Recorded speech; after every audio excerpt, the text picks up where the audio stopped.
Bueno, Profe, yo tengo otra pregunta, qué pena con usted. listo, y Estimado arranca. profesor, yo creo que aquí, digamos, sus clases a mí me han gustado porque tiene, digamos, un soporte. Buenas noches. Vamos a hablar de las obligaciones, ¿ok? Dime, Pantoja. No, doctor, no, nada, qué pena con usted, se me ofendió. Jenny Silena, ¿ibas a decir algo? Una vez No, cada, o sea, profe, ya yo hablé. la otra trabaja Ok. todas las semanas y de eso. Bueno, entonces, miremos las obligaciones en el Código Civil, ¿sí? El Código Civil nos trae unas clasificaciones. Vayamos al artículo 1527 del Código Civil. ¿Quién me ayuda con el artículo 1527?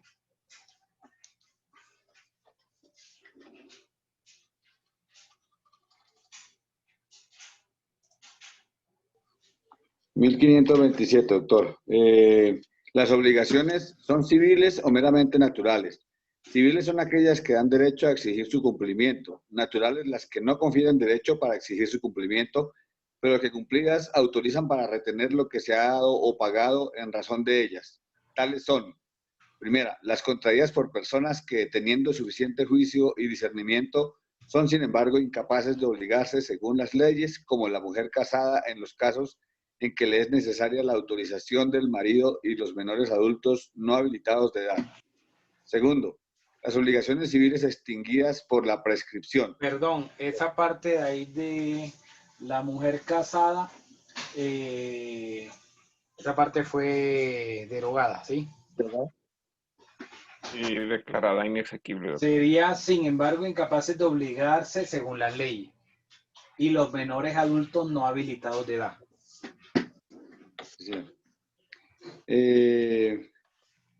Tercero, las que proceden de actos a que faltan las solemnidades que la ley exige para que produzcan efectos civiles, como la de pagar un legado impuesto por testamento que no se ha otorgado en la forma debida. Cuarto, las que no han sido reconocidas en juicio por falta de prueba, para que no pueda pedirse la restitución en virtud de estas 4 clases de obligaciones, es necesario que el pago se haya hecho voluntariamente por el que tenía la libre administración de sus bienes. Eso ¿Listo? es. Sí, señor. Ok. ¿Alguno de pronto ha escuchado algún término que dice mucho popularmente, que dice deuda consentida? ¿Alguno lo ha escuchado? Sí, profe. No, profe. No, No, señor. Señor. ¿Cómo ser un deudor solidario? no, profe. Digamos que las obligaciones, bueno, Señor. como lo vimos ayer, las obligaciones o ese derecho personal que le da al acreedor la posibilidad de perseguir a ese deudor y cobrarle. Entonces, por ejemplo, muchas obligaciones se garantizan con títulos valores.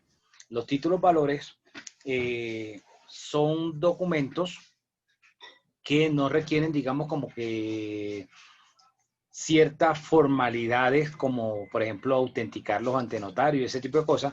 Y los títulos valores son la letra de cambio, el pagaré, el cheque, la factura.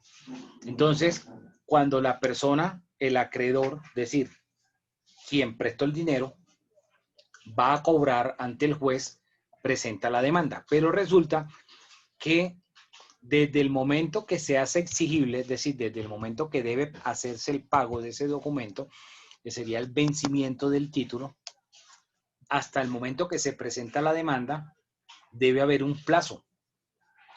¿Sí? Ese término se llama prescripción. O sea, prescribe la acción cambiaria de los títulos, que sería el término técnico, de los títulos, en la mayoría de los títulos valores en 3 años, excepto el bono, que son 4 años, y que el cheque son 6 meses. Pero lo que es el pagaré, la letra, la factura, prescriben en 3 años. ¿Qué significa eso? Que si la persona debía pagar el 15 de enero del año 2015, debía hacer el pago de esa obligación garantizada con el título, el acreedor, o sea, quien prestó la plata, quien tiene el documento para cobrar, puede acudir ante el juez dentro de los 3 años siguientes a esa fecha. O sea, tendría plazo hasta el 15 de enero del 2018.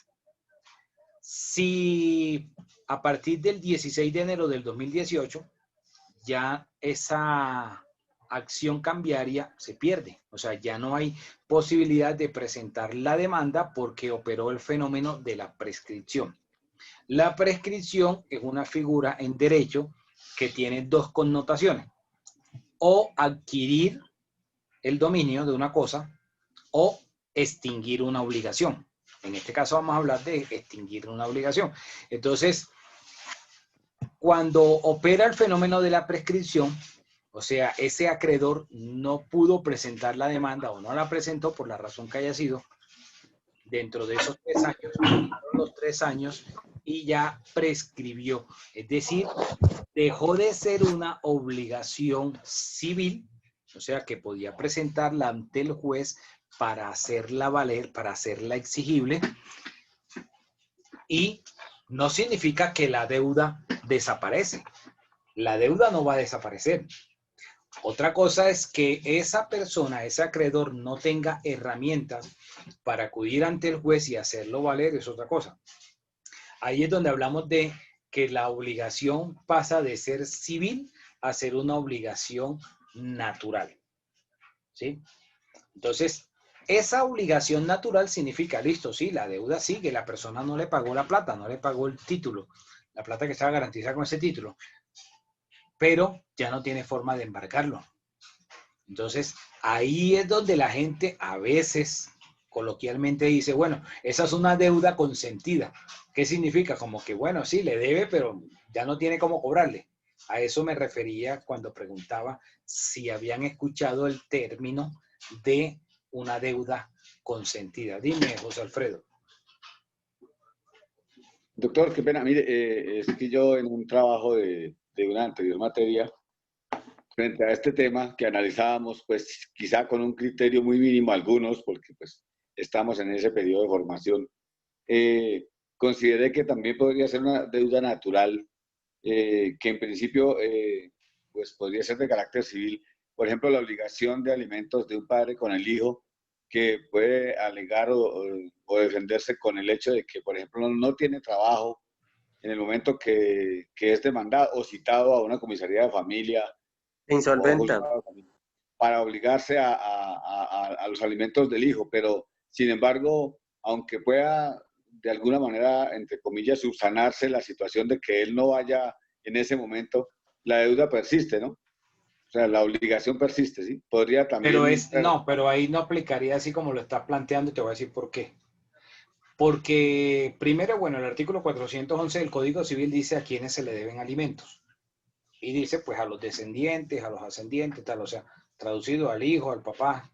Entonces, se le debe al hijo cuando es menor de edad, hasta los 18 años, apenas cumple la mayoría de edad, ya cesa la obligación de pagar esos alimentos al hijo, esa obligación.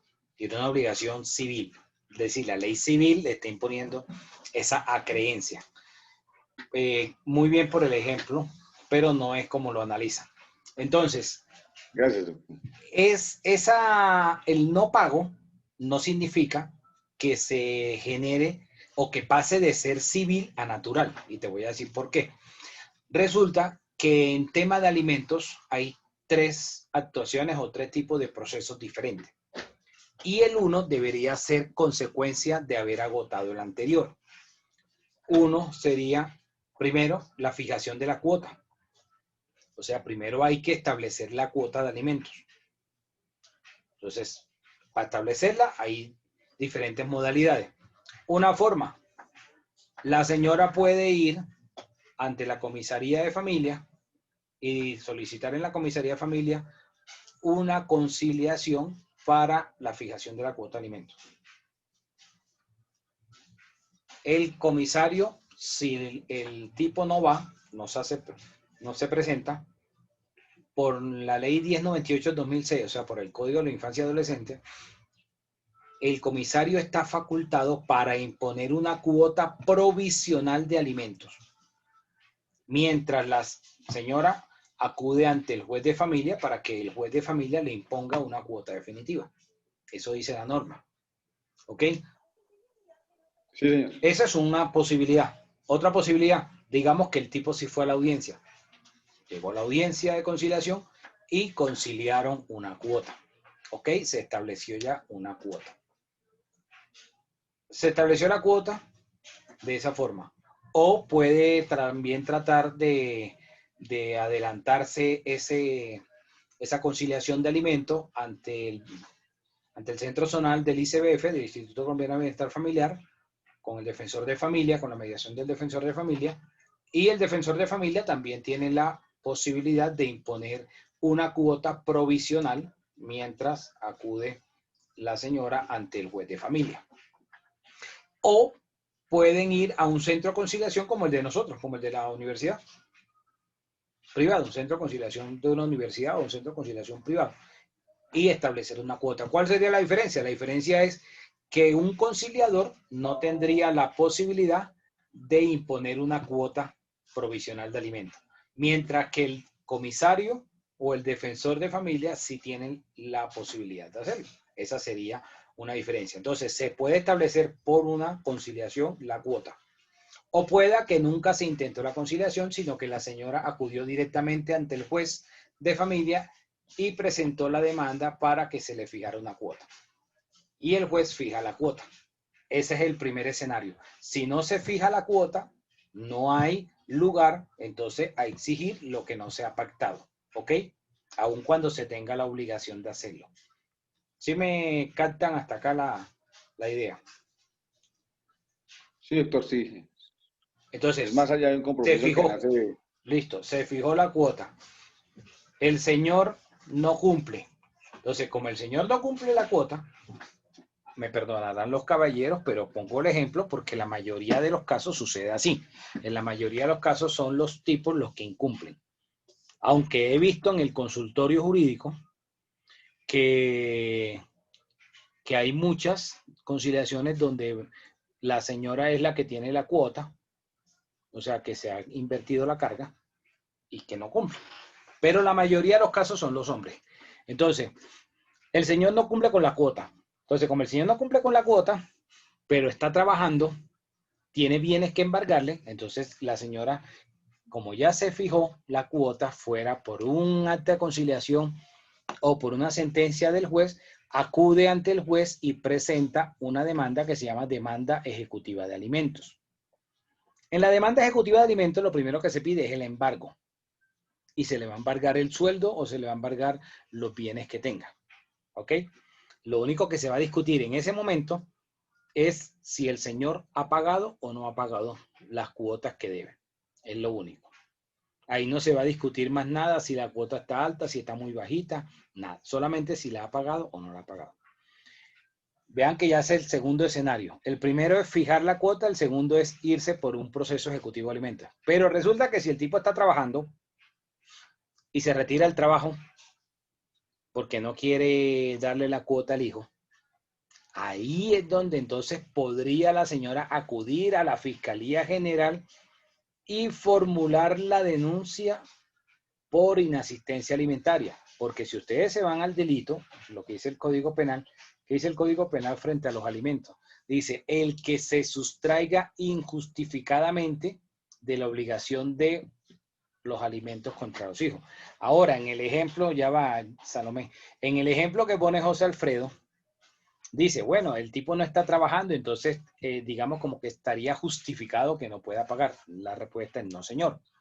Porque si el tipo no está trabajando, se presume que su ingreso sería un salario mínimo legal mensual vigente. ¿Cuánto está el salario mínimo hoy? En 877,000 pesos, si no estoy mal. Entonces, así el tipo no esté trabajando en una empresa formalmente, se presume de que sus ingresos es un salario mínimo. ¿Sí te das cuenta? Entonces, no hay excusa de que, esas cuotas atrasadas ya se volvió una obligación meramente natural porque no hay posibilidad de exigirlas civilmente. La respuesta es no. Aquí no habría lugar a eso. Uno. Y dos, que estas cuotas, esto va como un taxímetro. O sea, esto se va causando mes a mes. Esto no es que cuando se pactó y la que quedó debiendo y ya no. Todos los meses que van pasando, que el tipo no va pagando, se van acumulando. ¿Ok? Ahora, ustedes de pronto podrán pensar lo que hablé hace un momento de la prescripción. Bueno, entonces esa obligación prescribiría. La respuesta es sí prescribiría, pero no como de pronto están pensando del ejemplo que dije del título valor. Cuando nos vamos al Código Civil, el Código Civil dice que todas las obligaciones prescriben de forma ordinaria en 5 años y de forma extraordinaria en 10 años. Entonces aplicaría esa regla general. Si las cuotas que se causaron son de enero del 2014 en adelante y cuando se notifica la demanda, ahorita en septiembre del 2020, al demandado, entonces el demandado puede alegar la prescripción, pero la prescripción de las que tienen más de 5 años, o sea, de las de agosto del 2014 hacia atrás. ¿Sí? Del 2015 hacia atrás. O sea, las últimas 5 años no prescribiría. Entonces, no necesariamente se va a volver de una obligación civil a una natural. Dime, Salomé. Profe, en el caso de que, pues lo hablo, digamos, caso personal, mi hijo ya tiene 15 años, yo pues hice todo el procedimiento, se citó a conciliar, se le fijó la cuota, el señor nunca respondió, fui a la fiscalía en 2 oportunidades, tiene 2 denuncias ante la fiscalía y me archivaban los procesos porque el señor no tiene insolvencia económica. Pero eso no es una causal de exoneración. Pero en las 2 veces que yo fui, la asistente de la juez me dijo que el CTI había hecho la investigación, que no tenían ni siquiera cómo embargarle una bicicleta, entonces que lo archivaban. Tan raro. Tan raro porque ellos normalmente lo que hacen es que imputan cargos. De hecho, la mayoría de los asuntos que se llevan en los consultorios jurídicos, donde actúan los estudiantes que están haciendo la práctica como defensores de oficio, es para este tipo de delitos, donde se presenta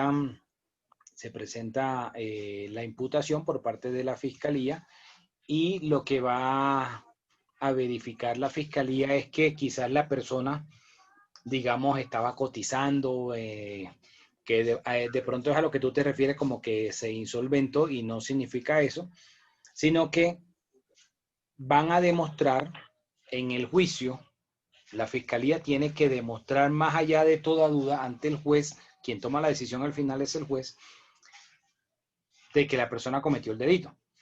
Entonces, como este delito, como puse el ejemplo ahorita, que la persona tenía y que estaba pagando y que durante ese tiempo que tenía no le dio la gana de pagar.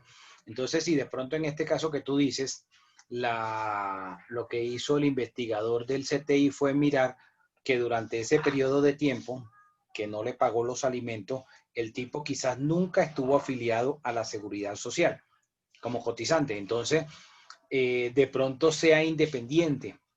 Quizás no tenga ningún registro de comerciante en la Cámara de Comercio. Entonces sería muy difícil para la fiscalía poder demostrarle en una teoría del caso al juez que esa persona estaba cotizando, ¿sí?, como independiente, así fuera con un salario mínimo, y que por lo menos tenía unos ingresos durante ese periodo de tiempo que no cumplió con la obligación y que no cumplió porque no se le dio la gana. Entonces, ese tipo de cosas son las que probablemente ese investigador habrá, digamos, como que precisado en su investigación y diría, pues sería muy difícil probarle al juez que el tipo tenía medios, tenía cómo durante ese tiempo pagar y que no le dio la cuota de alimentos al hijo. ¿Sí? Eso. Profe, pero Yo tengo una duda. qué pena. Es que, digamos, bueno, en el primer caso sí la fiscal, bueno, fui a la fiscalía en la que fue asignado el caso. Entonces yo le pregunté que cómo iba el proceso, la fiscal me dijo que pues que realmente eso fue hace como unos 8 años. Me dijo, vea mujer, este delito es un delito de menor cuantía, es un delito escarcelable y pues la verdad el señor no está trabajando. Eso es un desgaste para la justicia, no sé qué, si se más, bueno. Y te dijo mentira. Te dijo mentira porque desde el 2012, desde julio, ya hace más de 8 años, ese delito se volvió oficioso. ¿Y qué significa eso? Yo sé que todavía no han visto penal. ¿Qué significa que el delito sea oficioso? Hay dos tipos de delito, querellable y oficioso. Los querellables es cuando se requiere de una denuncia, cuando va el afectado y formula la denuncia. Y oficioso significa cuando actúan sin que necesariamente haya una denuncia. ¿Sí? Como por ejemplo un homicidio. Un homicidio no necesitan que haya una denuncia e investigan de manera oficiosa y así los familiares del muerto quieran arreglar con el victimario, eso no va a evitarle una responsabilidad penal, ¿sí? Eso significa que sea oficioso. Entonces, este delito de inasistencia alimentaria de julio del 2012 hacia atrás era querellable. ¿Qué significa eso en castellano? Que la señora formulaba la denuncia por inasistencia, la fiscalía venía, lo llamaba a conciliación, se ponían de acuerdo,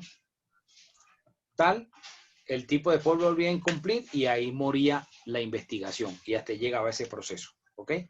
Y después otra vez iba y volvía y formulaba la denuncia otra vez porque el tipo lo había incumplido y entonces nuevamente había entrado en la misma situación. Es como la violencia intrafamiliar, que iba la señora, denunciaba al tipo, después se arreglaban en la cama, iba y le retiraba la denuncia y entonces era una tomadera de pelo para las autoridades, ¿sí? Más o menos. Ahí sí era desgaste. Entonces, en el 2012, no recuerdo ahorita el número exacto de la norma, le puso contención a esos dos delitos. Ley 906. No, la 906 es el código. No, la 906 es de 2004, que es el Código de Procedimiento Penal. Y esta es como la 1542, algo así, del 2012. Entonces, el legislador en esta norma del 2012 dijo, el delito de violencia intrafamiliar y la inasistencia alimentaria dejan de ser querellables y se convierten en oficiosos. O sea que así la señora vaya a ir a retirar la denuncia, no puede, ¿sí? Y tiene que seguir investigando la fiscalía. Y de esa forma, pues buscaron acabar con esa situación que se presentaba. Entonces es probable que haya pasado la situación que tú dices antes de la vigencia de esta norma, ¿sí? Que los hechos hayan sido antes de julio del 2012. Entonces, desde ese punto de vista, optó esa funcionaria por decirte eso como una salida, ¿sí? Como algo por salir del paso. Pero después de julio del 2012, este delito se vuelve oficioso. Significa que no pueden terminar la investigación y que una vez inicia, para poder, digamos, archivarlo, tiene que ser realmente justificado el asunto.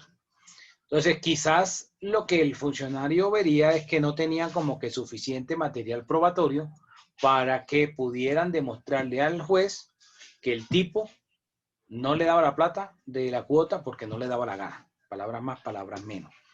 Este delito no es excarcelable. Este delito, la gente va presa. Ahora, que la condena, si el juez, hay unas reglas que creo que son menos de 36 meses, o sea, menos de 3 años, o menos de 48 meses, algo así. El juez, para este tipo de delito, lo deje en libertad y le dé una libertad condicional cumpliendo otro tipo de situaciones. Eso es diferente. Pero he visto en el consultorio jurídico, he visto personas que han condenado por este asunto y que el juez los ha mandado para la cárcel, así que eso no es excarcelable. Entonces, finalizando con este aporte de José Alfredo frente al tema de alimentos como una obligación que pasara de ser civil a una obligación meramente natural, no sería fácil que sucediera por lo que acabo de explicar, que esto se va, digamos, ocurriendo mes por mes. No es un solo evento. O sea, aquí cada mes que va pasando y que no se da la cuota, eso va como un tercímetro sumando. Entonces, va repitiéndose la actuación. Profe, yo tengo una... Gracias, profe. Qué pena. Dime. Cuando, profe, qué pena, cuando por ejemplo un menor de 3 años, ¿sí? Ajá. El señor no le pasa la cuota y se desaparece y X ya, y X cosa. Usted dice que son 5 años, ¿verdad? Entonces, si entre ese transcurso el menor ya cumple los 18 años, ¿ese menor puede mandar al papá? ¿O porque eso tiene una cláusula como de periodo no lo puede hacer? Solamente se puede exigir por parte de la madre o digamos del padre, cualquiera de los dos que tenga la custodia del menor frente al otro, ¿ok? Que se sigan No causando, cumple la mayoría de edad. que se sigan causando las, que se sigan causando las cuotas de alimento después de los 18 años está condicionado, no es una regla general. Está condicionado a que ese menor, primero, no se haya emancipado y segundo, esté estudiando. ¿Y qué significa que no se haya emancipado? Significa que no esté trabajando, que no buscó ya organizar un hogar y tener hijos y tal y pascual, ¿sí? Y que esté estudiando hasta los 25 años. Pero eso no es una regla general, o sea, está sujeto a esa situación. Entonces, Sí, eso, o sea, mi pregunta es, quien tendría que digamos, el ejercerlo sería el menor, menor, perdón, la mujer, la representante, la mamá, como representante del menor, pero no cuando Y pasa, después de los 18 también, doctor. cuando ya tiene los sí, cuando están 18, estudiando. si el proceso está formulado, pues el proceso continúa con la representación directamente del hijo. Pero es diferente porque la pregunta de Paola va enfocada a que la demanda apenas se va a presentar cuando ya el hijo es mayor de edad, ¿sí? Cuando el hijo ya es mayor de edad, que no presentaron demanda antes cuando era menor. Y entonces miren el ejemplo que yo estoy diciendo, es diferente. Yo estoy diciendo, la demanda la presentó la mamá cuando el hijo todavía era menor de edad. Entonces, el hijo estas demandas son largas, de años. Entonces, el hijo ya cumple la mayoría de edad y se siguen causando, pero ya el proceso viene de hace tiempo atrás. Es diferente al ejemplo de Paola.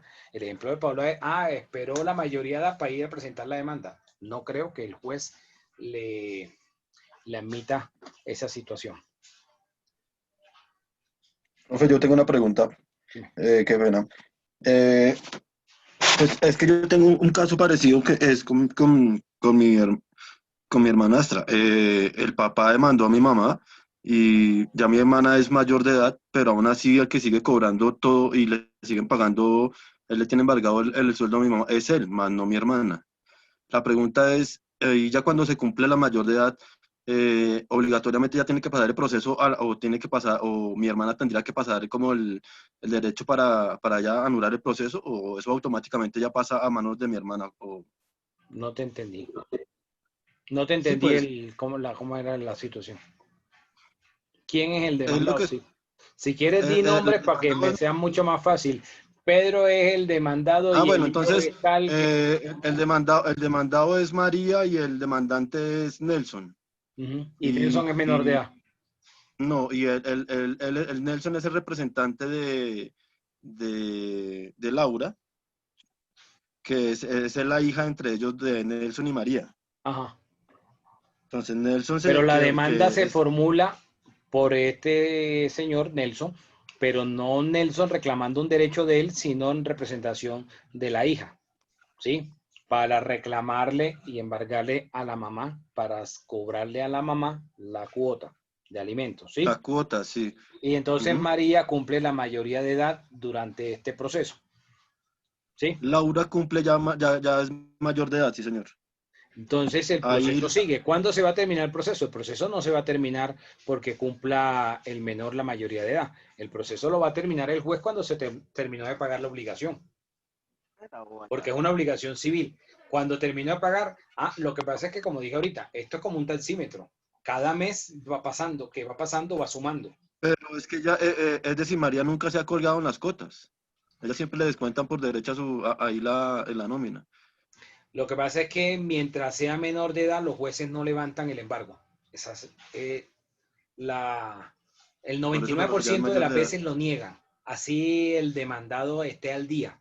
O sea, donde, digamos, podría ya uno pelear eso es cuando el hijo es mayor de edad y entonces ya se le pagó la última liquidación que hubo, porque dentro de este proceso ejecutivo, porque este es un proceso ejecutivo de alimentos, cuando se dicta la sentencia en un proceso ejecutivo es seguir adelante la ejecución.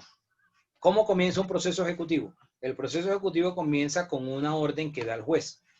Y la orden que da el juez es mandamiento de pago, se llama. Y el mandamiento de pago es decir, fulano le tiene que pagar a Mengano tanta plata por esta obligación. Da la orden de pago. Eso se llama mandamiento de pago. Y al final, en la sentencia, ¿qué hace el juez?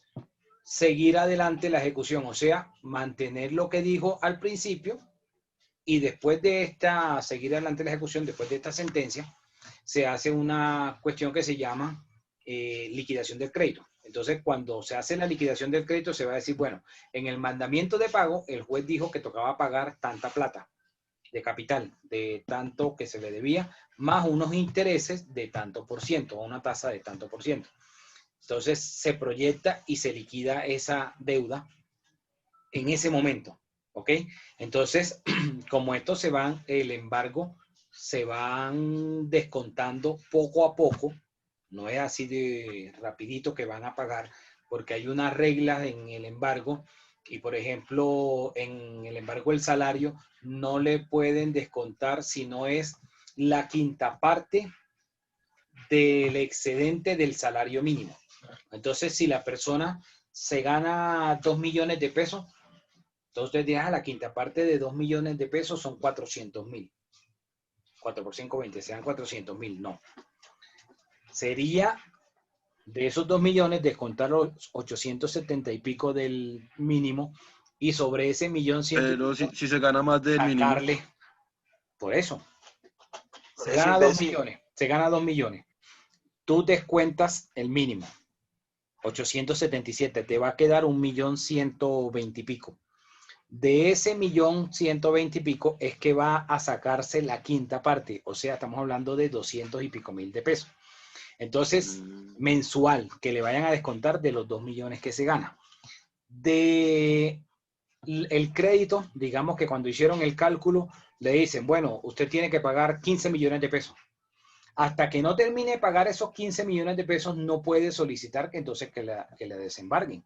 Y como esto es como un taxímetro, entonces cuando ya terminó de pagar, o antes de que terminara de pagar, cada cierto tiempo, pues digamos cada año y pico, que se van causando otros intereses, entonces se vuelve a hacer una reliquidación y vuelve otra vez y juega lo mismo. Tanta plata que debía, más las que se fueron causando, más los intereses durante este tiempo, y entonces vuelve y aumenta la deuda, ¿sí? La obligación vuelve y sube. Y le van a seguir descontando. Entonces va a estar como en ese círculo vicioso por muchísimo tiempo. Por eso dije hace un rato que en estos procesos, si se presenta la demanda siendo menor de edad todavía, va a cumplir la mayoría de edad el menor y todavía va a seguir el proceso y va a seguir el embargo. Entonces, levantar eso es muy, muy difícil. Y para poderlo pelear, toca pelearlo cuando ya es mayor, cuando... Como le cumple los 25 años. No, primero que sea mayor de edad. Y segundo, el desembargo. Y segundo, que ya haya pagado el crédito. Es decir, usted liquidó 15 millones y en el embargo le han descontado 15 o le han descontado 16. Y ya es mayor de edad y entonces no está estudiando. Entonces, como no está estudiando, entonces no se siguen causando. ¿Y si está estudiando?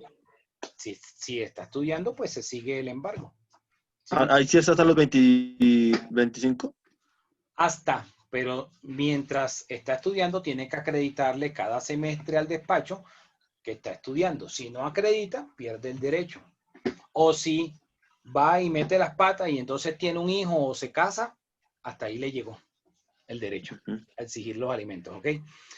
Entonces, eso frente a estas obligaciones, esto guarda, de pronto pensarán, bueno, que me extendí con la explicación, pero esto guarda relación con la clase, porque serían obligaciones, aunque veíamos como acreedor, pues de los títulos valores, pero aquí el acreedor sería, entonces, el menor que tendría el derecho a recibir esa cuota de alimento, ¿ok? Dime, Hermes. Profe, una pregunta. Doctor, Acerca buenas noches. de ese ejemplo. También se podría llamar obligaciones ahorita lo que están haciendo con los compañeros. ¿Con los qué?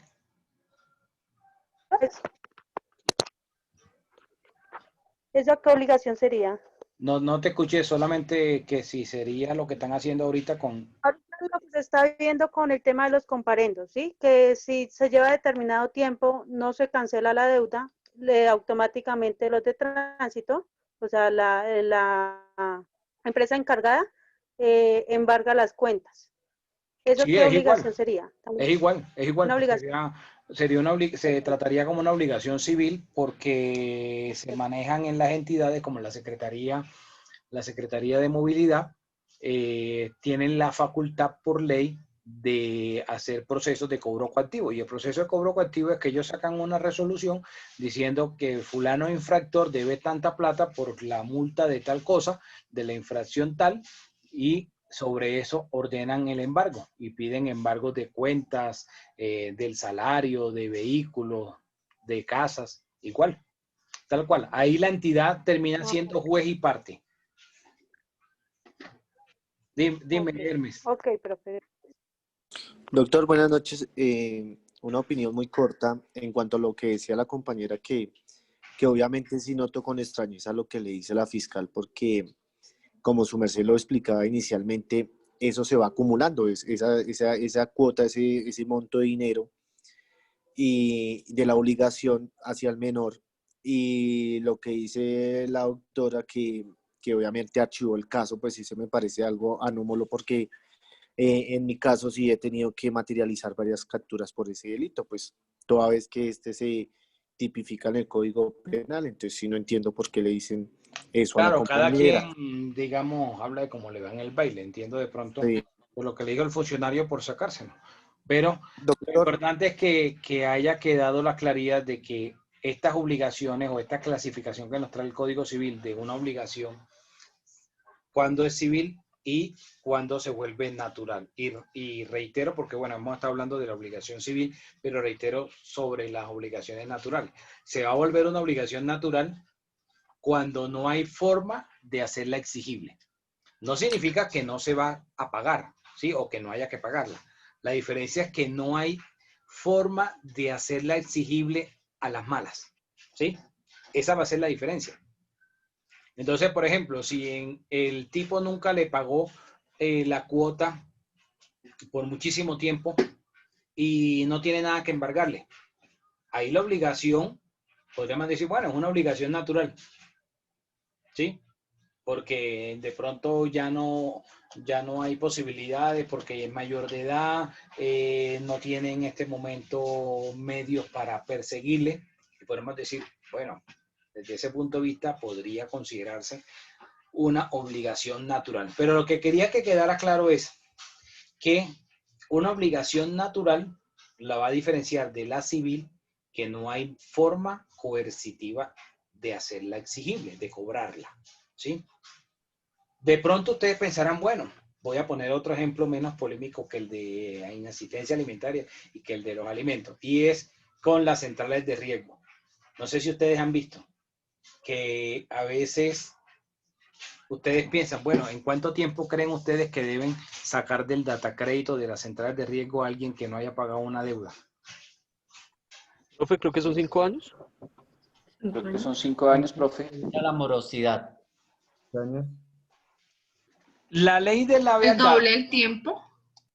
La ley de la data dice que se va a mantener el reporte negativo en las centrales de riesgo por el doble del plazo de la mora, sin que exceda los 4 años. ¿Sí? Eso es lo que dice la ley de la bad data. Entonces, de pronto ustedes pensarán, bueno, si la persona quedó debiendo y ya pasaron 4 años, tendrían que borrarla de las centrales de riesgo. De pronto se les pasó eso, o se les ha pasado por la mente. ¿En cuánto tiempo creen ustedes que entonces las centrales de riesgo deben desaparecer la información, borrarla? Cuando queda Pues la contando de que deuda no se ha muerta, pagado. creo que es 10 No, años. contando de que 10 no haya años. pagado, de que no haya pagado la persona. O sea, profe, si yo voy con una deuda y la deuda ya lleva más de 5, no estoy seguro si son 7 años o 10 años, ya uno pasa el derecho de petición para que le quiten el reporte de data de crédito, sin pagar. Son 14 años, y ya voy a explicar 14. por qué, de dónde salen los 14. Como lo dije hace un momento, las obligaciones en general, por el Código Civil, prescriben en 5 años de forma ordinaria y de forma extraordinaria en 10 años.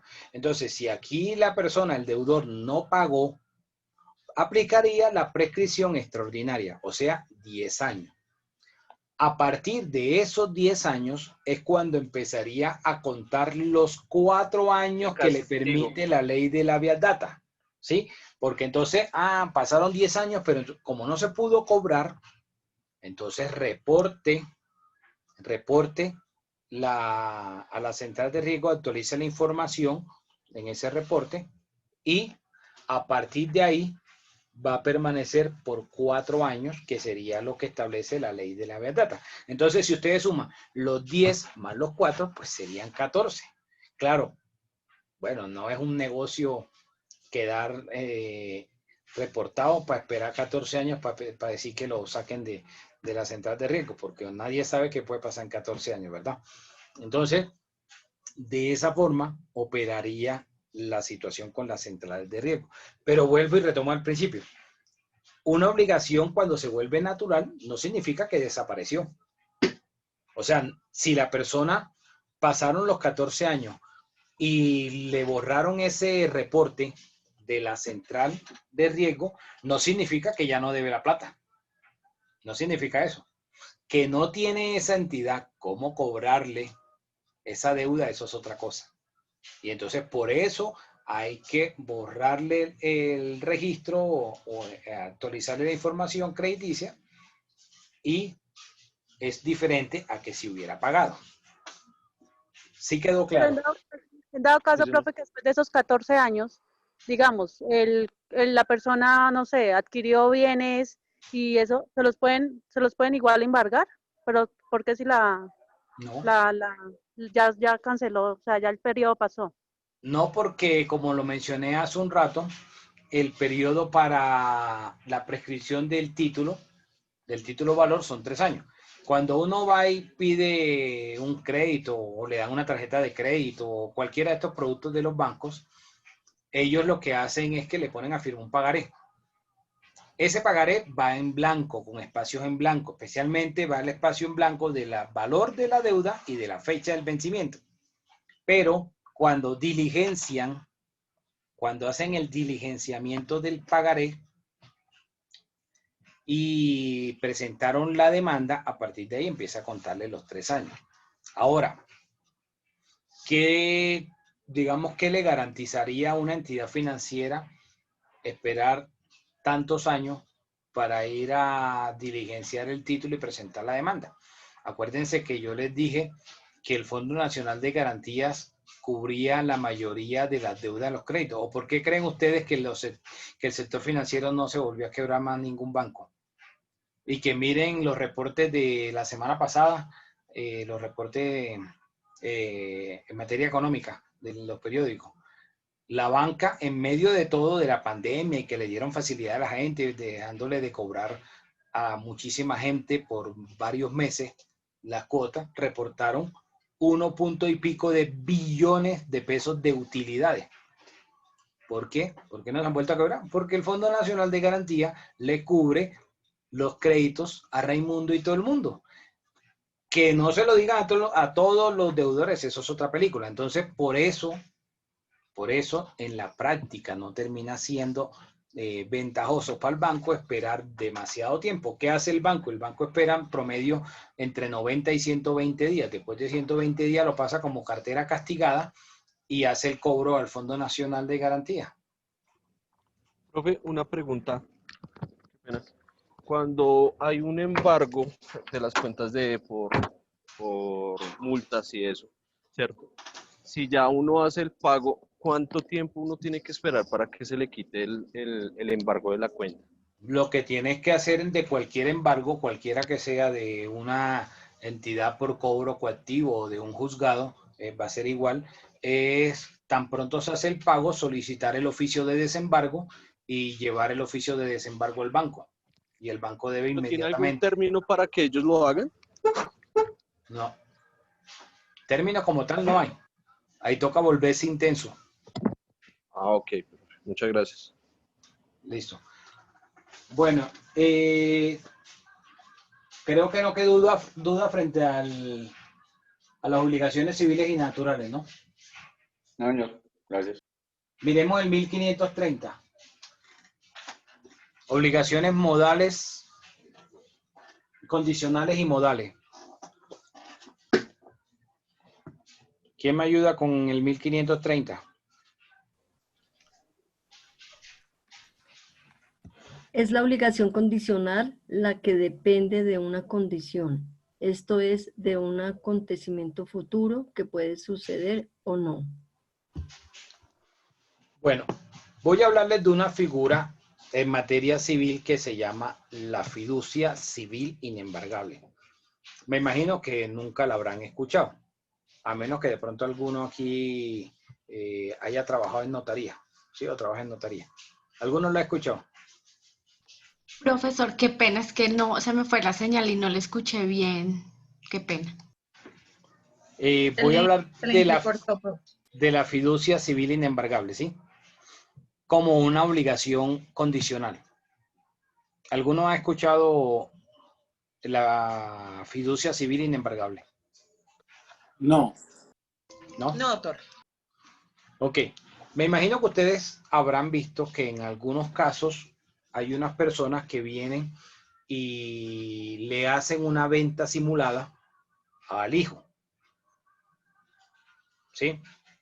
Y digamos que de pronto tienen varios hijos y escogen y le hacen una venta simulada a uno solo y a los otros no los incluyeron. Entonces, a veces en la notaría, ¿qué hacen en la notaría? Le dicen, bueno, haga una venta y resérvese el usufructo. Eso es una figura, a mi juicio, una figura chimba. O sea, es algo chimbo que cualquiera lo tumba. O sea, eso no, digamos, no es que sea bueno y voy a decir por qué. En la compraventa, reservándose el usufructo, lo que hay es una nuda propiedad. O sea, cuando la persona se murió, entonces cuando ya va a cobrar vigencia la compraventa. Y va a poder entonces disponer del predio y tal. Entonces, si en un evento, digamos que el padre tenía 3 hijos y de los 3 le dijo que le vendía el predio a uno solo y a los otros 2 los dejó como la guayabera. ¿Sí saben cómo quedó la guayabera, no? ¿Por fuera? Exacto. No. Por fuera. Entonces, cualquiera de esos que quedó por fuera de la venta podría ir y presentar una demanda ante el juez civil por una acción de simulación y decir que esa venta fue simulada y el juez en la sentencia resuelve eso y ordena que las cosas vuelvan al estado anterior, ¿sí? Y que vuelva el predio en cabeza del papá. Entonces, como ya el papá se murió, hacen una sucesión y le reparten a todos. En cambio, con la fiducia civil es difícil que eso ocurra, porque en la fiducia el constituyente, el fiduciante, que sería en este caso, hablemos del mismo ejemplo, está el papá y tiene 3 hijos, escoge a uno solo de esos 3 hijos y le hace una fiducia al hijo y le va a decir, cuando ocurra esta condición, este predio va a pasar a nombre suyo. Entonces puede poner cualquier condición. Una condición, por ejemplo, sería que va a ocurrir esa situación cuando el señor, el fiduciante, o sea, el papá, se muera. Entonces ahí la condición es que ocurra la muerte del papá. Eso sería una obligación condicional. ¿Sí lo captan?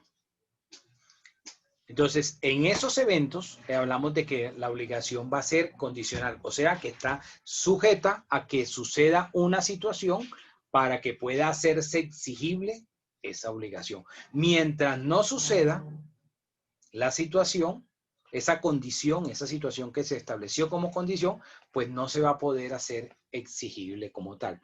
Dime, Jennifer. No, doctor, había levantado la manito hacía rato pues para decir sobre eso, sí, lo que usted estaba diciendo ahorita, que yo pues en la otra universidad a mí sí me habían explicado sobre eso. Digamos, nos ponían el ejemplo de que, digamos, cuando pasaban a nombre de él, o digamos, le daba la casa o el carro o cosas así, o sea, ponían como una condición para poder dar el bien o dar cualquier cosa a la persona. Era eso nomás. Ahora, el Código Civil establece que haya un plazo y dice el Código Civil que no puede ser superior a 20 años esa condición. O, por ejemplo, digamos aquí José Luis Chamorro. José Luis, ¿está por ahí? Sí, doctor, dígame. Digamos que José Luis tenga una hija. Toda la plata que produzca José Luis Sí. va a ser para el yerno. ¿Sí o no, José Luis? Toda la plata que tú hagas va a ser para No voy a producir nada, doctor. para el esposo de tu hija. Entonces José Luis viene Eso y se dice, llama bueno, dote. voy a constituir una fiducia civil de todos los bienes o de tal bien. ¿Sí? Entonces, la fiducia pues se va a establecer en términos de fiducia civil sobre bienes sujetos a registro, ¿ok? Porque queda la anotación en la oficina de registro. Entonces, por ejemplo, sobre los inmuebles, queda la anotación allí en el certificado de tradición y libertad. Entonces, José Luis puede decir, bueno, le dice a la hija, este predio va a pasar a nombre suyo cuando ocurra esta situación. Entonces puede decirle, bueno, va a pasar cuando usted, digamos que la hija tenga 15 o 18 años, cuando usted adquiera un título de maestría. Entonces se la pone un poco de para arriba la condición, pero hasta que no se cumpla esa condición, no se va a generar la obligación de trasladarle ese predio en cabeza de la hija. La fiducia civil inembargable, algunos la entienden como si fuera una especie de dar o de hacer la sucesión en vida, ¿sí? De repartir la herencia en vida. A diferencia de la otra figura que mencioné hace un rato, es más difícil tumbar una fiducia. O sea, para tumbarla es dificilísimo.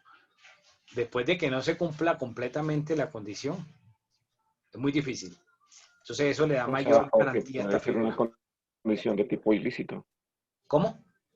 Puede ser una condición de corte ilícito.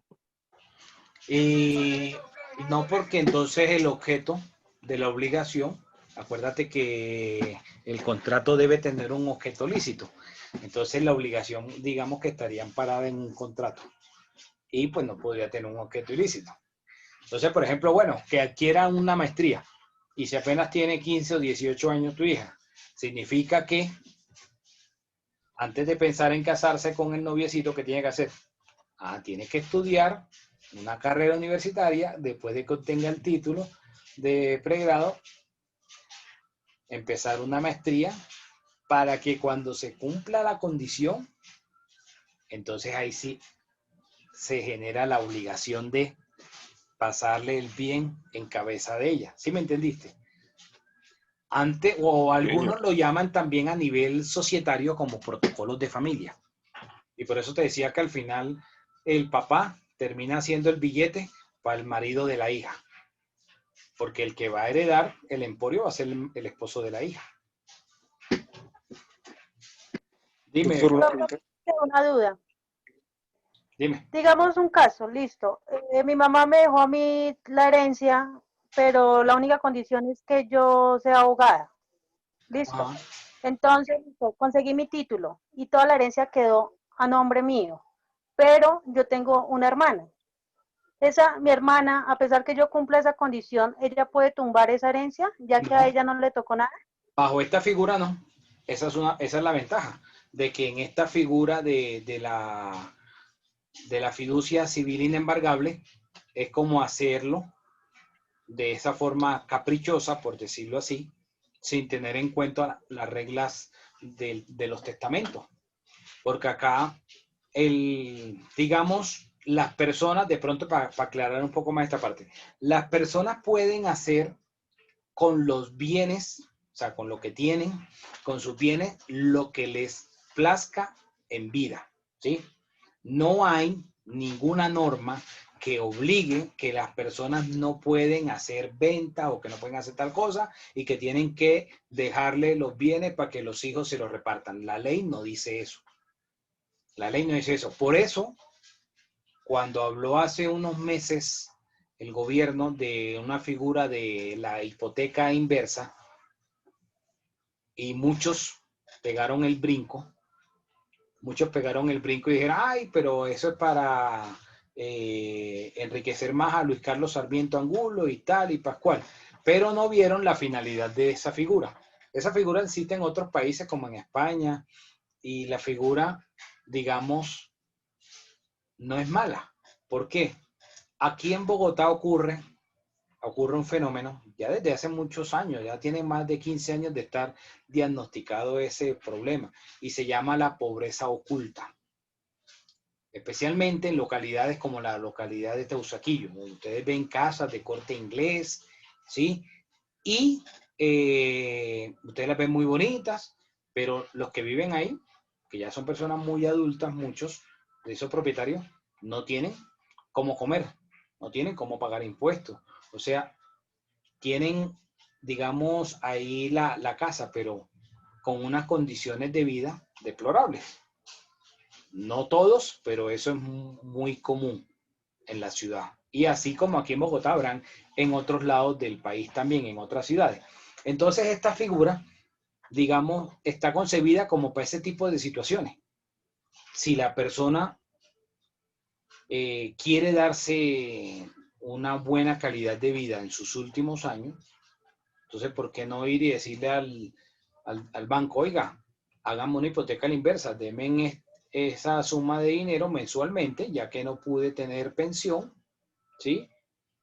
Mis hijos no velan por mí y de esta forma yo tengo una mediana calidad de vida. ¿Para qué le interesa dejar la casa después de muerto? Lo que deja es un problema, como decía el filósofo Diomedes Díaz. Profesor, una pregunta. Cierto. Entonces, la persona en vida, ya va Mauricio, la persona en vida puede hacer con los bienes lo que quiere. No hay ninguna restricción legal.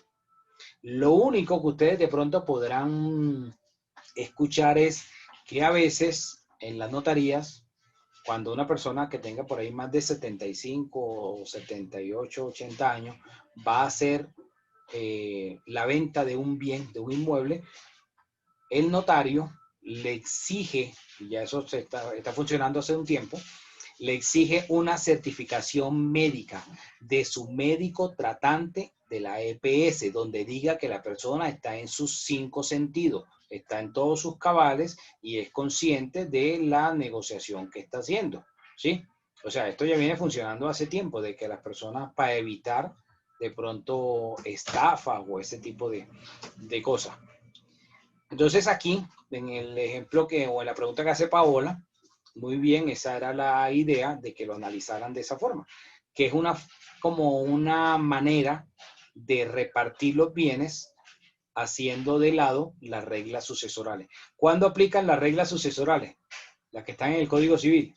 Aplican cuando la persona se murió, cuando el decuyus, o sea, el muerto, dejó unos bienes. Pero si la persona no se ha muerto, la persona puede hacer con los bienes en vida lo que mejor le parezca. Y no hay ningún impedimento legal, ni que los hijos, ni nada. Puede hacer con los bienes lo que quiera en vida. El derecho a heredar surge en el momento que la persona muere. Cuando muere, ahí es donde los herederos tienen el derecho. Antes de morirse la persona, no hay ningún derecho a heredar, ¿ok? Dime, Mauricio.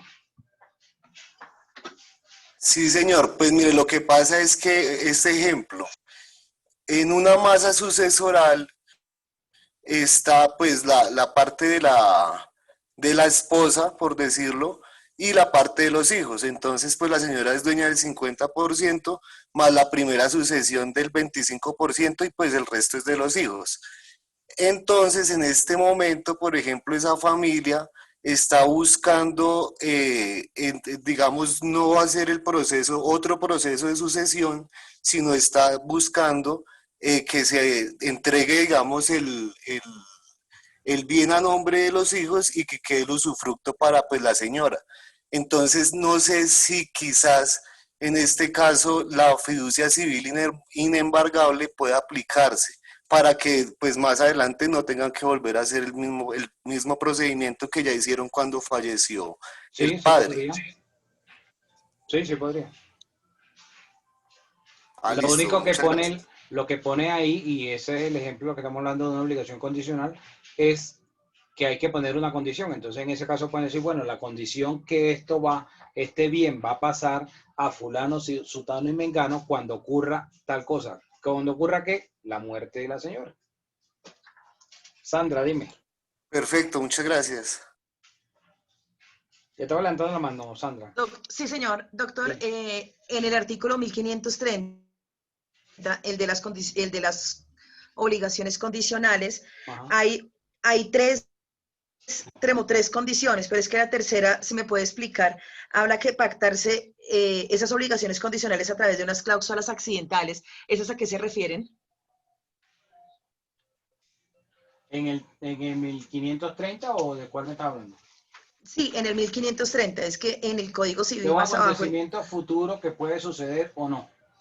Sí, pero en el comentado más abajo dice que las obligaciones condicionales pueden ser, y ahí pues que deben ser futuras, que deben ser, el objeto debe ser incierto, pero el tercero dice incorporación dentro del contrato pues debe ser expreso, pero que pueden revisar el carácter excepcional y se pueden pactar por una cláusula accidental prevista en la legislación. ¿A qué hace referencia esas cláusulas accidentales? Pero bueno, es un comentario de pronto de algún autor porque ahí en la norma como tal, pues no está establecido. Lo que si miras ahí el artículo dice puede suceder o no. Y cuando la norma habla, bueno, puede suceder o no, si se pone una condición y no sucede la condición, pues entonces mientras no suceda, no se va a generar la obligación. Sí, que puede ser incierto. Y esa es digamos, la parte incierta de que se pueda generar la obligación, porque puede, como es un hecho futuro, que puede que ocurra como pueda que no ocurra, están sujetos al paso del tiempo o a que determinada actuación pueda demostrar si se realizó o no se realizó la condición, ¿sí? Pero a eso hace referencia esas cláusulas accidentales que dicen que se deben pactar expresamente en unas cláusulas accidentales, claro. ¿A eso que sean inciertas? Exacto, de que al momento de que se habla que sean accidentales, como digamos que se establezcan como las diferentes hipótesis sobre las cuales se pueda generar esa obligación. Porque la idea es, de pronto, no solo generar la expectativa de que, bueno, se va a generar esta obligación, sino que hay que decir, para que se genere esta obligación, puede suceder esta cosa o puede suceder esta otra cosa, o podemos esperar el resultado de tal situación o dentro de un plazo. El código habla de que estas obligaciones condicionales deben estar establecidas a un plazo o tiempo, ¿sí? Y otro ejemplo que de pronto para que quede también, o sea, de pronto más fácil comprenderlo, es con las promesas de venta. Cuando las personas hacen contratos de promesa de venta de un inmueble, deben establecer en qué momento se va a firmar la escritura. O sea, una de las cláusulas que debe llevar ese contrato de promesa es que debe surgir la obligación de firmar la escritura de venta, porque la forma de materializar la venta de un inmueble es a través de una escritura pública. Entonces hay que decir, bueno, se va a firmar la escritura pública en tal fecha, ante tal notaría, a tal hora. ¿Qué ocurre si en esa cláusula no se menciona la notaría, no se menciona la fecha, o no se menciona la notaría, pero solamente se menciona la fecha y no se menciona hora? Sería entonces una cláusula que sería muy difícil hacerla valer. ¿Por qué? Porque si es en un municipio donde hay varias notarías, bueno, no se estableció y en el municipio hay 3 notarías. ¿Cómo vamos a saber si le tocaba a la notaría 1 o a la notaría 2 o a la notaría 3? Porque no se estableció, se guardó silencio sobre eso.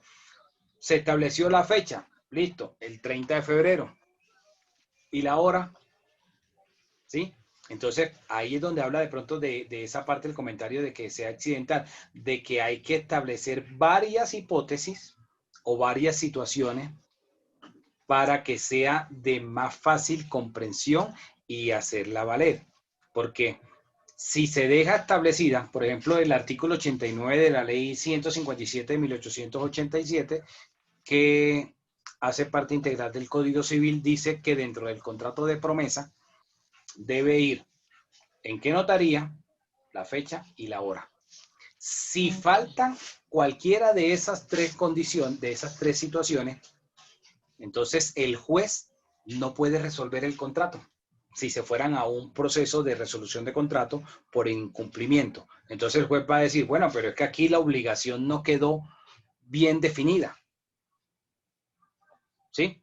A eso es lo que de pronto el comentario del autor, ¿ok? Ok, doctor. Dime, William.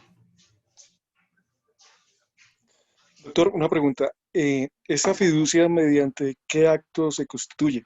Es decir, por ejemplo, para Escritura pública. Exacto, escritura pública, los bienes inmuebles, y se radica Ajá. en En la oficina de registro. De registro, ok, doc. Vale, Eso es un acto sin cuantía. ¿Sabes que cuando tú vas a la notaría, el asesor jurídico, aquí de casualidad hay alguien que trabaja en notaría? No hay nadie que trabaje en notaría. Bueno, entonces podemos despotricar de los notarios. Ninguno ha dicho que trabaje en notaría. Cuando tú vas a la notaría y el asesor jurídico tú le planteas que quiere pasarle el bien a tu hijo y tal, te van a decir, bueno, haga una compraventa y se reserva el usufructo. Y hay una ventaja para el notario ahí, y es una ventaja económica. ¿Por qué? Porque el notario va a cobrar unos derechos por el valor del bien. ¿Sí? Entonces, si el bien vale tanto, entonces hay unas tarifas ya previamente establecidas por la Superintendencia de Notariado y Registro, que las reajustan el 1 de enero de cada año, y va a ser más rentable para el notario hacer una escritura de una compra-venta que una fiducia civil inembargable. ¿Por qué? Porque en la fiducia civil es un acto sin cuantía que vale como 200.000 pesos, 200 y pico mil de pesos, independientemente de cuánto valga el predio. Pueda que el predio valga 2.000, 3.000 millones, 500 millones, 50, 20, lo que sea, es un acto sin cuantía. Entonces, eso no le va a generar plata. Y cuando va esa escritura y la registran, la llevan a la oficina de registro, va a pagarse un valor similar en la oficina de registro. Entonces, si te das cuenta, te va a gastar menos de 500.000 pesos y quedó ahí en el certificado la anotación de la fiducia civil. Mientras que, si el asesor jurídico te dice, venga, haga una compraventa y se reserva el derecho a usufructo, ellos van a cobrar unas tarifas sobre el acto de la compraventa mucho más alto, le va a generar más ingreso a la notaría que la fiducia. Esa es la diferencia por la cual ellos no dicen, no aconsejan ese tipo de figuras. Dime, Luz Estela.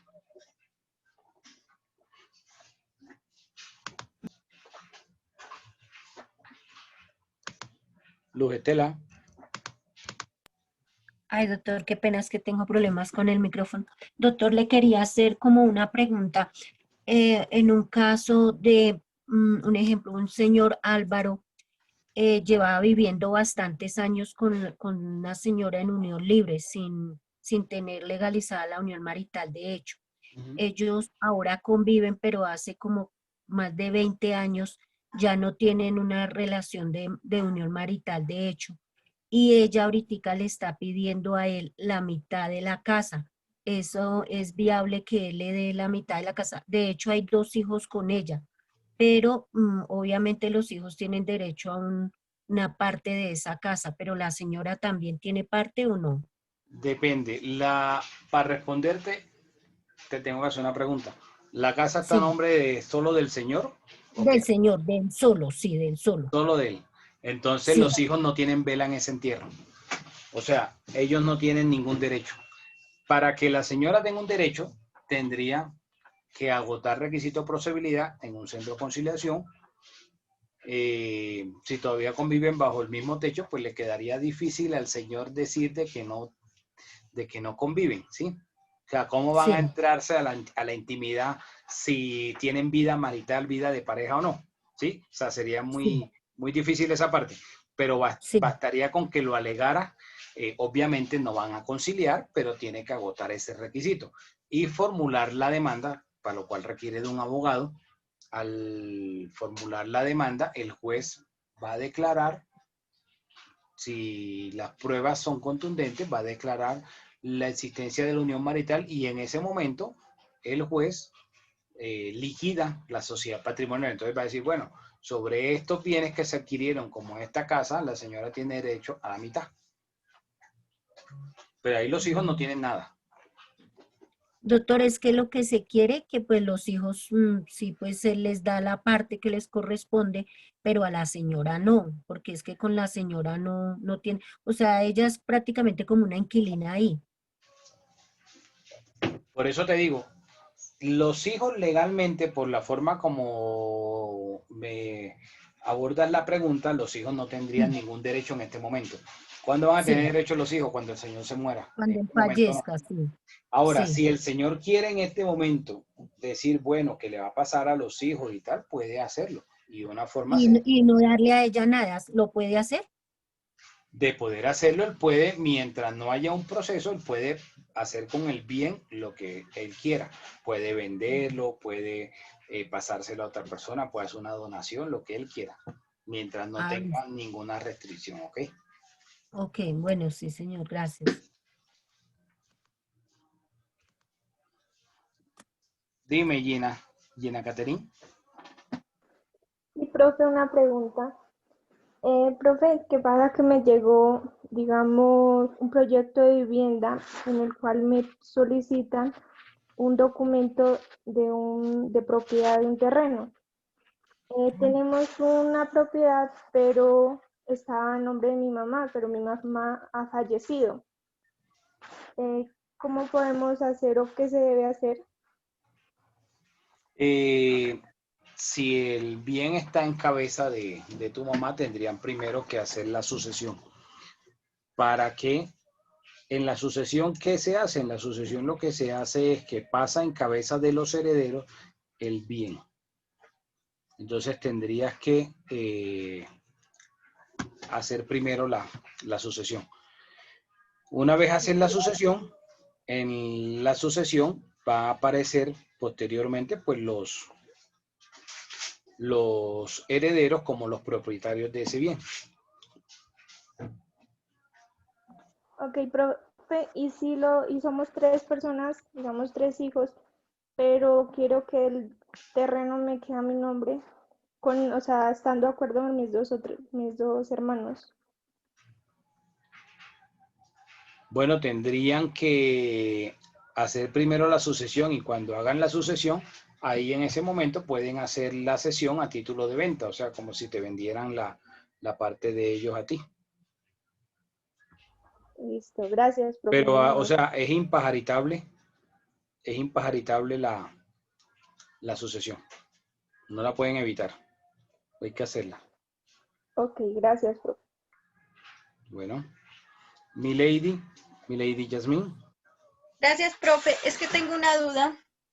Si yo tengo un bien con mi pareja y tenemos 2 hijos menores de edad y nos separamos, ¿eso se divide solamente entre las parejas o también Los hijos no los entran menores? ahí. Solo entre los casados es que se hace la repartición. Los hijos no entran en esa repartición.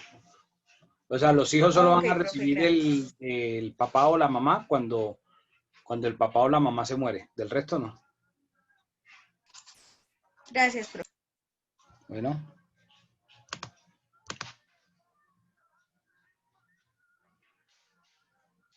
Jennifer, ¿iba a decir algo? ¿O Jonathan? Doctor, sí, señor. Dime. Tengo una preguntita. Lo que pasa es que, bueno, digamos en este caso murió un señor, digamos, el señor Edilberto, ¿sí? Y él llevaba aproximadamente 20 años de casado con la señora Ana María. Pero entonces, o sea, legalmente, pero entonces él hacía 16 años vivía con otra señora. A la hora del señor Edilberto fallecer, la señora con la que vivió los últimos 16 años reclamó la pensión total del señor Edilberto. Entonces mi pregunta sería, ¿la señora con la que estuvo casado todo ese tiempo legalmente tiene algún derecho de pronto de reclamar parte de esa pensión o por el Sí, hecho de ya no claro. vivir? Primero que la sociedad conyugal que se conforma con ocasión del matrimonio se termina, digamos, si no hay divorcio, se termina con la muerte. Entonces, tendría derecho la esposa, con la cual no vivía hace esos años. Entonces, si la señora va, la cónyuge supérstite, es decir, la viuda, hablando en términos castizos, la viuda, si la viuda, cuando me refiero a la viuda, es la señora que estaba casada con él, ¿sí? No con la que convivía. Si la viuda va al fondo de pensiones y demuestra con el registro civil de matrimonio que estaba casada con el señor, ¿sabes qué va a hacer el fondo? El fondo va a decir, me abstengo de seguir pagando la pensión y acudan ambas al juez de familia y presenten la respectiva demanda. ¿Ok? Y cuando el juez resuelva, entonces dirá si la señora que estaba conviviendo tendría algún derecho. Otra posibilidad que suceda es que suspende el pago a la señora que estaba conviviendo y le diga, no le voy a dar a usted nada hasta que el juez no lo declare, pero a la viuda, o sea, con la que estaba casado, le doy el 50% de la pensión.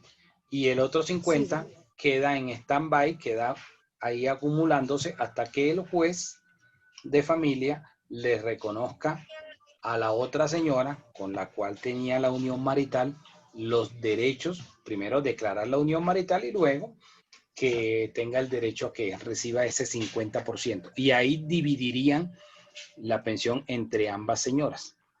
Señor.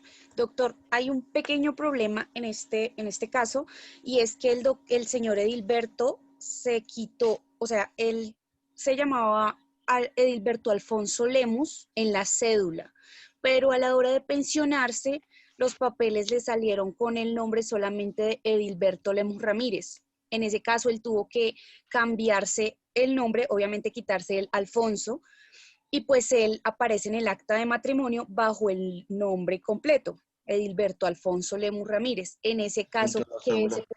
Tendrían que hacer una corrección del registro de matrimonio, llevando el registro civil de nacimiento corregido. Ah, listo. Y ahí ya con ese registro corregido se va uno al fondo de pensiones a hacer todo el proceso. Exacto. Bueno, miremos el artículo 1531. ¿Quién me ayuda leyéndolo? Dice 1531, condición positiva o negativa. La condición es positiva o negativa. La positiva consiste en acontecer una cosa y la negativa en que una cosa no acontezca. Ok, gracias. Es lo que, bueno, conocemos también nosotros, los abogados, como obligaciones de hacer o no hacer, ¿sí? Digamos que a veces dentro del algor se habla también de obligaciones de dar, hacer o no hacer. O si ustedes se van al 1495, donde se define contrato, se habla de estas tres palabras o de estas tres acciones.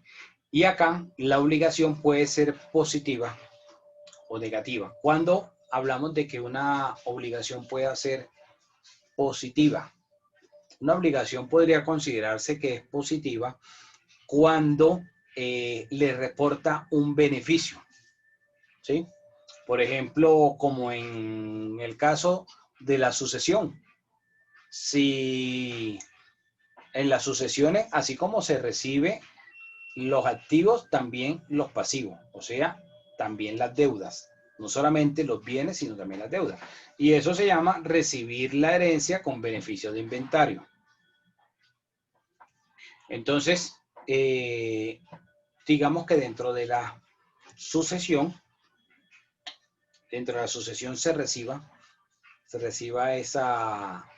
ese legado o se reciba esa porción, sería una obligación positiva, ¿ok?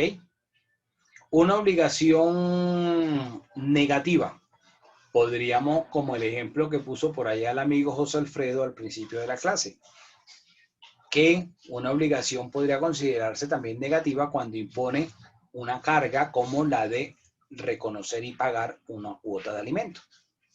Podría considerarse quizás incluso para el hijo. Hablamos hace un rato de la obligación que tiene el padre para con el hijo, de dar la cuota de alimento, cuando es menor de edad el hijo. Pero el hijo también tiene una obligación de dar alimentos al padre si el padre, cuando está en la tercera edad, no tiene pensión. Entonces ese padre puede exigirle alimentos al hijo.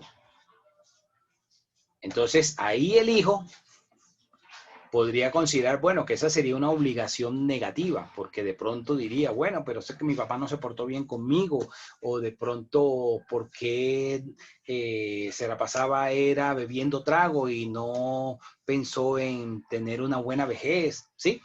Eso podría entonces considerarse como una obligación negativa. ¿Sí me hago entender con el ejemplo?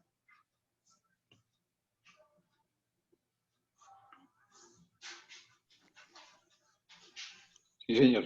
Sí, señor. Ok. Doctor. El 1532, ¿quién me ayuda con el 1532 para terminar?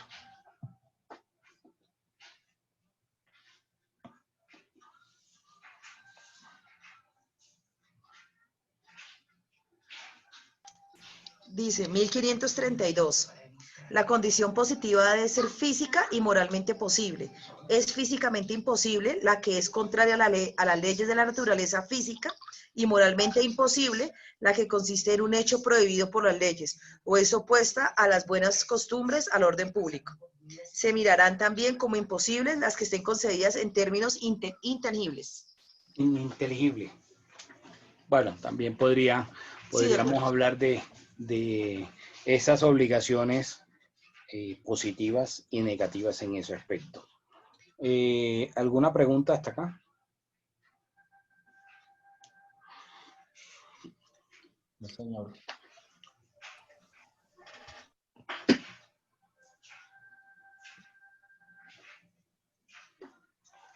Y el artículo 1551 de las obligaciones a plazo.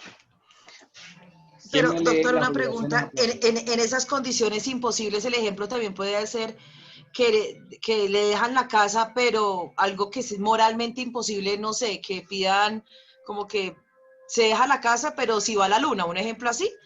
Sí, podría ser. O que... ok.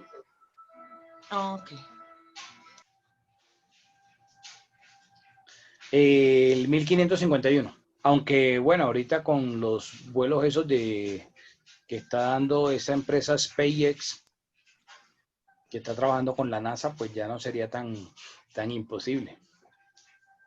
Ah, bueno, sí. Dice el 1551, el plazo es la época que se fija para el cumplimiento de la obligación. Puede ser expreso o tácito. Es tácito el indispensable para cumplirlo. No podrá el juez, sino en casos especiales que las leyes designen, señalar plazo para el cumplimiento de una obligación. Solo podrá interpretar el concebido en términos vagos u oscuros sobre cuya inteligencia y aplicación discuerden las partes. Bueno, podríamos verlo ahí en dos partes. Una sería que el plazo estuviera determinado por una fecha exacta, ¿sí? Que se dijera en 6 meses o al 15 de noviembre de 2020, ¿sí? Una fecha exacta. O el plazo también podría determinarse por un acontecimiento, ¿sí? Que debería estar determinado en una fecha probable. Como por ejemplo, que una obligación fuera, llevando el ejemplo otra vez al de la promesa de compra-venta de un inmueble, que dijeran, bueno, se va a firmar la escritura. No cierra las piernas y antes más Se va a firmar la escritura de la compraventa cuando se obtenga el desembargo de este predio dentro del proceso que cursa en tal juzgado, ¿sí? Aun cuando no haya una fecha exacta, pues dependerá de que hagan las actuaciones correspondientes dentro de ese correspondiente proceso o de ese juzgado para obtener ese oficio de desembargo y poder tramitarlo, levantar el desembargo y realizar la compraventa, aun cuando no haya una fecha, un límite de tiempo establecido. Esa podría ser también una forma de plazo cuando ocurriera ese tipo de situaciones. ¿Ok?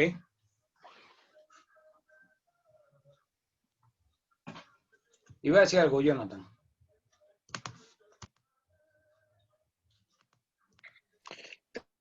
Profe, era una preguntita ahorita. Un bien, cuando es herencia, también puede ser, puede ser pedido puede ser tomado por apropiación. Expropiación será. No, por apropiación, es decir, pongo el ejemplo, un bien que es herencia y uno de los hermanos se desentendió del bien, nunca ayudó a pagar servicios ni nada, y la otra persona pues sí está pidiendo en el bien. Bueno, te refieres al proceso de pertenencia, la prescripción adquisitiva del dominio. Sí, señor. Podría darse, pero la prescripción adquisitiva del dominio no es tan, digamos, tan fácil. Hay unos requisitos que exige la norma, como que tiene que mínimo 10 años si tiene una posesión o entró de o va a buscar una prescripción adquisitiva extraordinaria, y la prescripción adquisitiva extraordinaria es cuando no hay un justo título. Para la doctrina, ¿cuál es el justo título dentro de una prescripción? El justo título es cuando se hizo la escritura de compra-venta, pero esa escritura no se pudo registrar en la oficina de registro de instrumentos públicos, y ahí el término de prescripción son solo 5 años. Del resto, si tiene una promesa de compraventa o cualquier otro documento, no se valdría como un justo. No, es que... Entonces, si la persona... Es decir, yo te entiendo la pregunta, lo que pasa es que la formulaste digamos, no técnicamente, y es lo que le estoy dando el giro técnico. Entonces, la persona, para poder alegar la pertenencia del predio, cualquiera que sea, tiene que cumplir unos requisitos mínimos, son 10 años de estar viviendo y ejerciendo actos de posesión, actos de señoría, de ser dueño y señor de la cosa, del predio. Entonces, si yo me creo el dueño y señor de la cosa, yo pago los impuestos, yo hago arreglos, sí, hago reparaciones necesarias, hago remodelaciones, todo el mundo me conoce como que fuera el dueño, porque me están viendo ahí, pero no saben que el certificado de tradición no está a mi nombre, ¿sí? Entonces, todo eso es con el paso del tiempo, eso no es tan fácil, uno. Dos, cuando hablas de herencia, entiendo a que la casa está a nombre de la persona que murió, dejó 2 herederos, 2 hijos, y entonces un hijo vive en la casa y el otro vive por fuera de la casa, ¿sí? Ahí podrías hablar de herencia. ¿Por qué? Porque el predio todavía no han hecho la sucesión. Lo que deberían hacer es la sucesión. Al hacer la sucesión, ambos van a quedar como dueños de la casa. Así viva uno en la casa y el otro no. ¿Ok? La otra pregunta es, profe, los términos de prescripción de los 10 años que usted dice, ¿es al momento que ya ellos ya hacen el juicio de sucesión o No, desde que muere la no tiene persona? nada que ver con sucesiones ni nada de eso, son términos generales. O sea, si yo voy a decir que yo estoy haciendo una posesión, yo tengo que decir que llevo más de 10 años y tengo que mostrarlo con pruebas. Entonces voy a mostrar que hice las instalaciones, que mandé a colocarle la luz y entonces el recibo de Codensa viene a mi nombre, puse el servicio de gas natural, que pago las facturas y que tengo los recibos desde hace 10 años, que pago los impuestos y tengo los recibos de los impuestos, que tengo los testigos. O sea, no es fácil probarlo, ¿sí? Y la sucesión no tiene nada que ver con eso. O sea, entiendo que el heredero que no vive ahí está preocupado porque piensa que el otro le va a dar por la cabeza. La solución es hagan la sucesión. Hagan la sucesión y ahí van a aparecer los dos. Y el hecho de que los dos aparezcan no significa que cuando los dos aparezcan, el otro, si cumple con más de los 10 años a partir de ese momento, intente la pertenencia. Dime, Esteban, ya para terminar la clase. Profe, es lo mismo que mi compañero acaba de decir, pero quería preguntarle que si no fuera en un caso de herencia, no, sino en un caso de testamento. Es que igual el derecho a heredar se da cuando la persona muere. Lo único es que hay dos tipos de sucesiones y digo rapidito para no extenderme más. La sucesión puede ser testada o intestada. ¿Qué significa eso en castellano? Intestada significa que la persona se murió y no tenía testamento. O sea que esas son la mayoría de las que ocurren, de las que suceden. Sucesión intestada o ab intestato, o sea, sin que haya dejado testamento. Y la sucesión testada es donde la persona, el muerto, dejó un testamento, donde acudió ante el notario y dijo, mi última voluntad es tal, tal, tal y tal, y el notario le dijo, tiene que tener en cuenta que las reglas son estas y que usted no puede desconocer estas reglas. Esa es la diferencia. Entonces, si hubo un testamento, se tiene que someter a lo que fue la voluntad de la persona en el testamento. Así sea que en el testamento solo figure una sola persona y son 3 hermanos. En los testamentos se puede utilizar la figura del desheredamiento, desheredar, pero el código establece unas causales muy puntuales para desheredar. O sea, yo no puedo desheredar sin hacerlo a través del testamento. Profesor, qué pena. Y si simplemente... Las otras personas tendrían que impugnar el testamento, impugnarlo ante el juez. Eso es un proceso que se llama impugnación de testamento. Y si simplemente es una persona que, digamos, acompañó a otra persona durante toda su vida y esta persona nunca tuvo hijos, pero dejó el testamento a esta persona a la que la acompañó. No es familia ni nada, pero es prácticamente como el orden sucesoral es primero el cónyuge y los hijos. Si no hay cónyuge e hijos que están en el primer orden, los padres.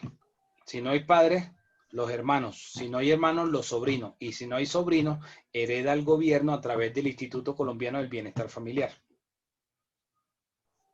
Ese es el orden sucesoral. Bueno, mañana seguimos hablando, ¿sí? Terminamos mañana las obligaciones, ¿ok? Feliz noche. Ok, profesor. Gracias, doctor. Gracias, buenas noches. Buenas noches. Gracias, doctor. Descanse. Buenas noches, profe.